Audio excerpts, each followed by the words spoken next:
Well, I've really been enjoying my new drill press table. I like the design, I like how heavy it is, and I really like that it can be locked for peace of mind. I can put all my expensive tools in there. It's also a really stable platform for my drill press, which you can see is all bolted in there. And it actually reduced the noise that my drill press made by quite a lot, just by dampening the vibrations through its weight. But I want to make another one, twice as wide, and it will be for my disc sander and my grinder. It's going to look a little bit like this. I've got some wheels on here, but I don't think I'll actually put those there.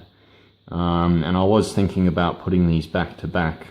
They'll just fit, but I think the ultimate arrangement will be something like this, where they're side by side. And if this is ever freestanding in my workshop, then I can attach maybe a second grinder or a nice vise, something like that on the back of it. There'll be heaps of room. In the cavity, I think I'll put something vertically down there and maybe do drawers on one side and just a shelf midway on the other side. Not sure about that yet. Drawers are expensive and difficult, as we found out in my last video. I still haven't fixed up the really ugly botch that I did in here. Yeah, so that awfulness still exists. I am intending to put a piece of wood here somewhere, and then just cut this entire section neatly away. But that's a job for one day. That was, of course, for this mechanism. So in the last drill press table build, I found myself really struggling to cut everything nice and square and to the same length. So for this project, I went and got myself one of these bad boys.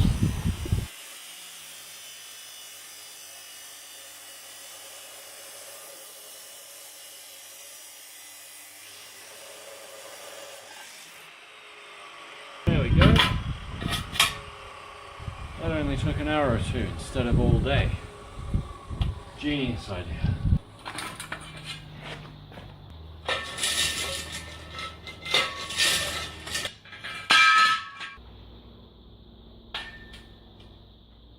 Yep, so it's going to be a big cabinet. It's kind of laying on its back there.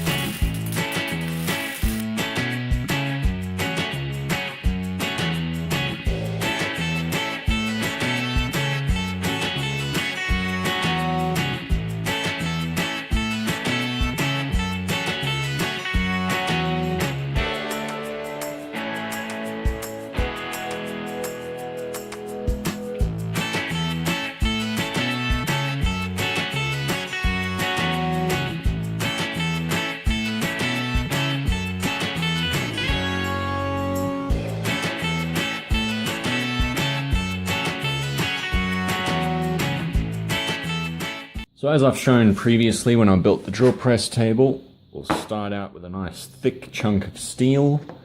We'll weld on a little piece of tube like that. And then this gets welded on top of there. But before that, we've got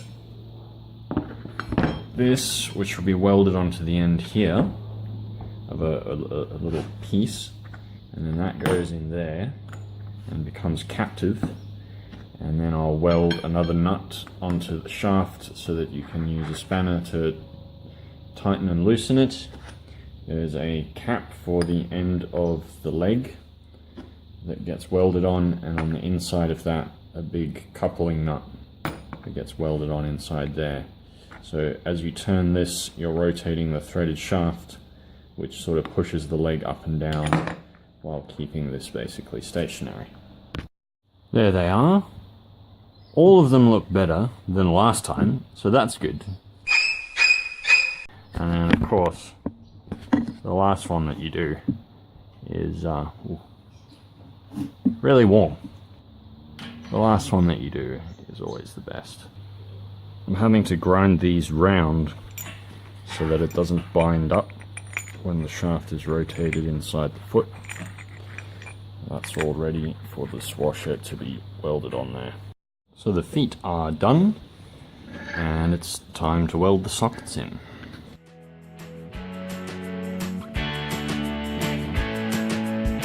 Off camera, I put together a second smaller table for my table saw. It didn't come with legs when I got it, so it's forever taking up space on other tables. I had some spare steel, so I thought I'd build it some legs of its own.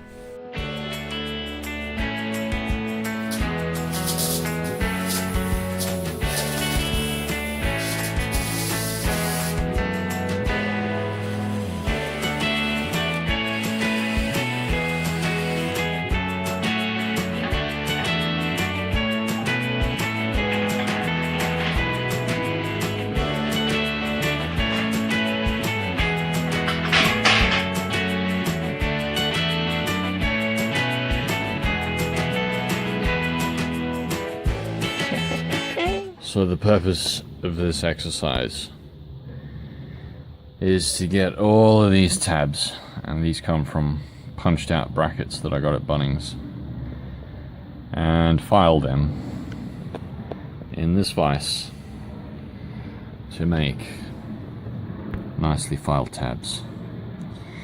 That's what I've been doing for hours. So this is a lot of tabs to weld onto the frame, and they are really difficult to hold in place because they really just go out in the middle of nowhere. So I have constructed for myself a filthy dirty jig. Look at this.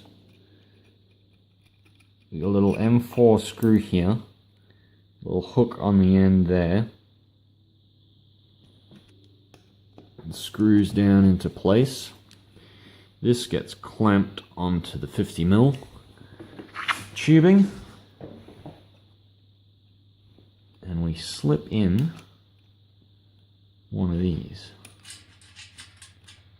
like so, and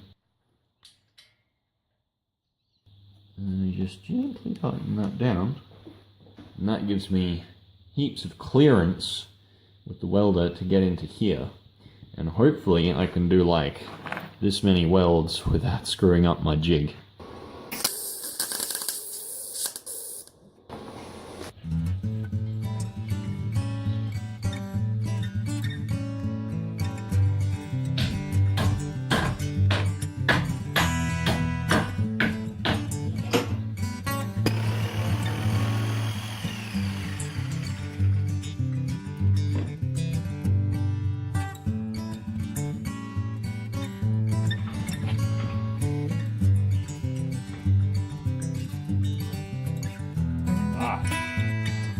Good.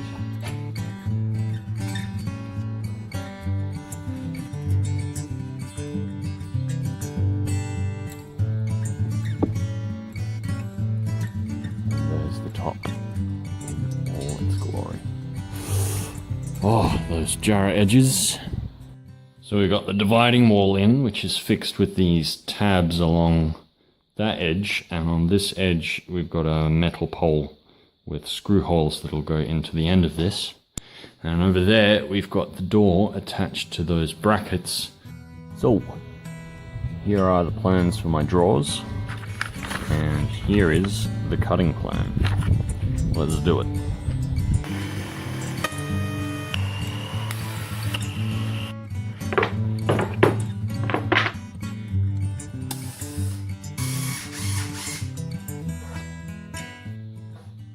That's way heavier than I thought it was going to be.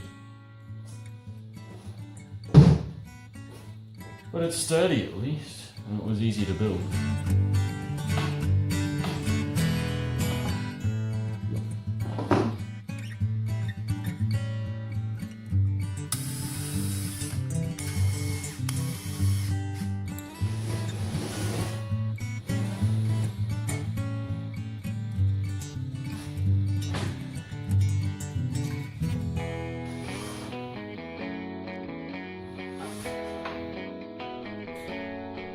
where the drawer slides go, I need to get this piece to sit here, right up against this one. And I've made a bunch of these little brackets to facilitate that.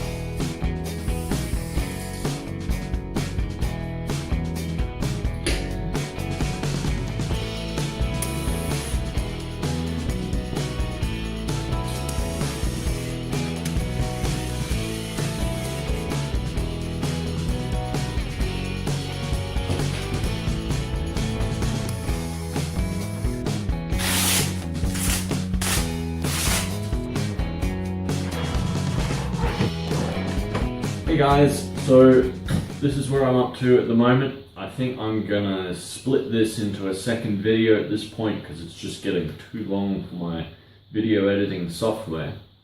We got all the drawers in and the door is actually screwed on now, which is good.